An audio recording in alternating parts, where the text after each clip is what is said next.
The stock market is rallying today after a big scare on Wall Street, but is your money safe? And later, could you be eating too much fish? If you are a fish, then the answer is probably yes, you filthy fucking cannibal. From The Onion and Onion Public Radio, I'm Leslie Price, and this is The Topical. We've got all the news you need to start your day, or end your day, or just listen to in the middle of your day. Doesn't really matter on our end. You do you. Stay with us. The Topical is presented by Cash App, the #1 finance app in the App Store. Still paying with paper money? Well, Mr. Caveman, put away your tablet and chisel and start using Cash App. You won't find a better way to buy all the mammoth meat and sod bricks you'll need to survive the winter. And if you're still writing checks, let me introduce you to a new thing called Fire. Download Cash App today and get $10 when you sign up using promo code TOPICAL. And when you do, could you walk me through how to do it? I have no idea how to use my cell phone. It's very confusing. Thanks.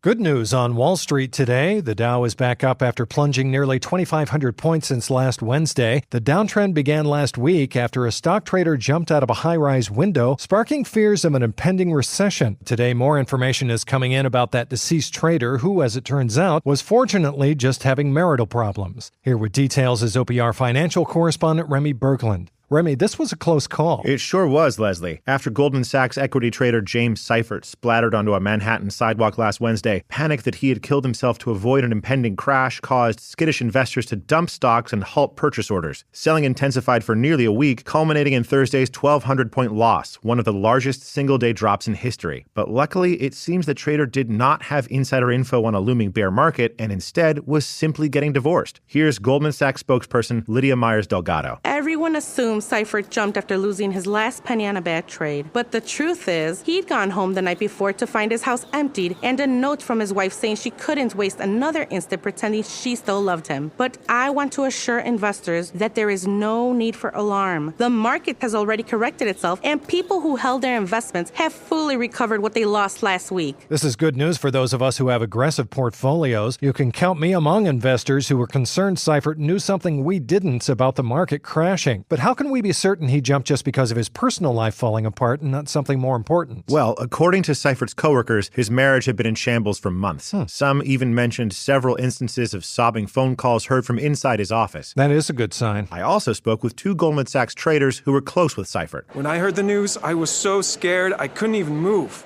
Without even thinking, I just immediately started unloading shares. I didn't even think to ask who jumped. But then when we found out it was Jim, it was like, oh, never mind. He and Cheryl have been having problems for a really long time. We're good. Oh yeah, I had been sleeping with her for like 6 months, so I told everyone, relax, the markets are fine. There's no need to freak out about a recession just because Jim face-planted on the cement. It is kind of annoying we had to take this dent for nothing, though. Yeah, I'll say. And how exactly are markets responding to today's good news? As of this afternoon, the Dow is up another 50 points, putting it ahead of where it was when Seifert jumped in the first place. All's well that ends well? You said it. Thanks, Remy. That's OPR's Remy Berglund.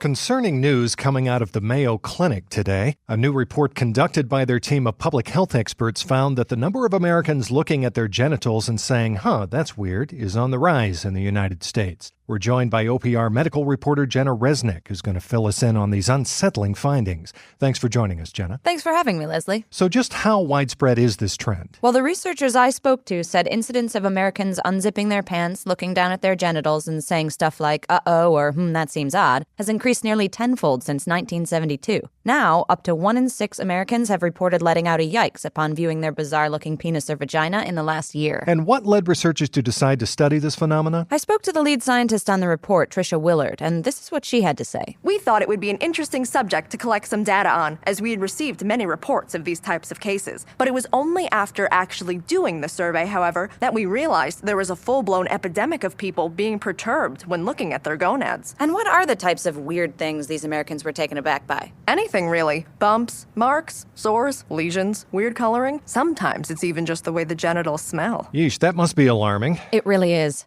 I actually got to sit in on a study where researchers were bringing subjects in and having them examine their genitals, and a lot of them found their own genitals, atypical. Okay, subject 8472 commencing. Oh, shit. That is funky. What is that? I mean, it doesn't look bad, but it also doesn't look good. Subject 8512. That's, new. God, it looks kind of infected. Maybe it'll just go away after a while. Shit. Subject 8673. Oh, fuck! Oh, God! Oh, how did that get there? Oh, God! You're a doctor, right? Can you take a look at this? Please? Please help? And what do doctors recommend these subjects do? Regardless of what exact conditions patients might have, doctors have advised that they generally avoid scratching or rubbing whatever it is. Yeah. They also suggested perhaps getting some ointment and seeing if it clears up in a few days. Basically, they wanted to stress that people should try as much as they possibly can before seeing them for an appointment, since, they don't want to see it either since it's pretty gross. Makes sense. Luckily, I've got nothing to worry about since I was chemically castrated at the age of 6, but thanks anyway for all the useful info, Jenna. My pleasure.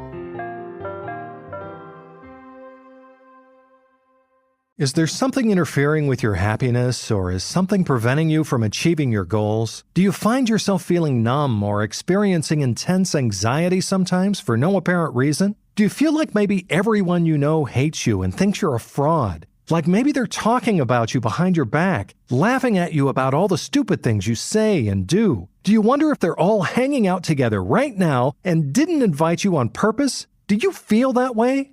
No? Well, lucky you smug son of a bitch. Ooh, here comes Mr. Perfect with no unhealthy relationships or addictive vices. Some of us have shit to work out, okay?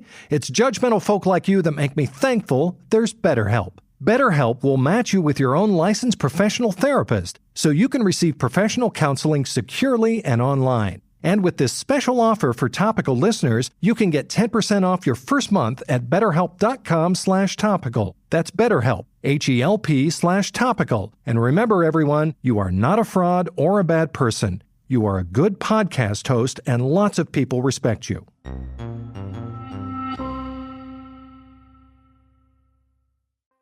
Well, if you thought that was all the news for today, I've got 4 more pieces of news for you. Number 1, you're wrong. Here's what else you need to know today.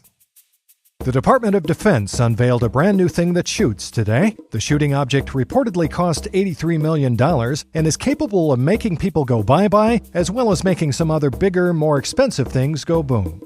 The CDC is issuing some new guidelines on how to properly lick your hands clean in order to prevent the spread of coronavirus. Similar to previous advice, the CDC still suggests you lick vigorously between your fingers and under your nails, but now recommends you lick for the same amount of time it takes to sing happy birthday. And U-Haul is begging its customers to stop using the company's storage units for loose milk, stating today in a press release that, quote, "While we can't force you to stop, we know you're doing it and we just wish you wouldn't." And to that I say, try and stop me, U-Haul. Well, that's it for the Topical on this Monday, or Tuesday, Wednesday, Thursday, or Friday, depending on when you listen. We know the news doesn't stop when this podcast does, so you can visit theonion.com for more on all the day's top stories. But whatever you do not take a single break from consuming the news. Don't even think about it, not even for a second, because you might miss something important. And if you do, you probably won't understand whatever I'm going to talk about tomorrow. We'll see you then.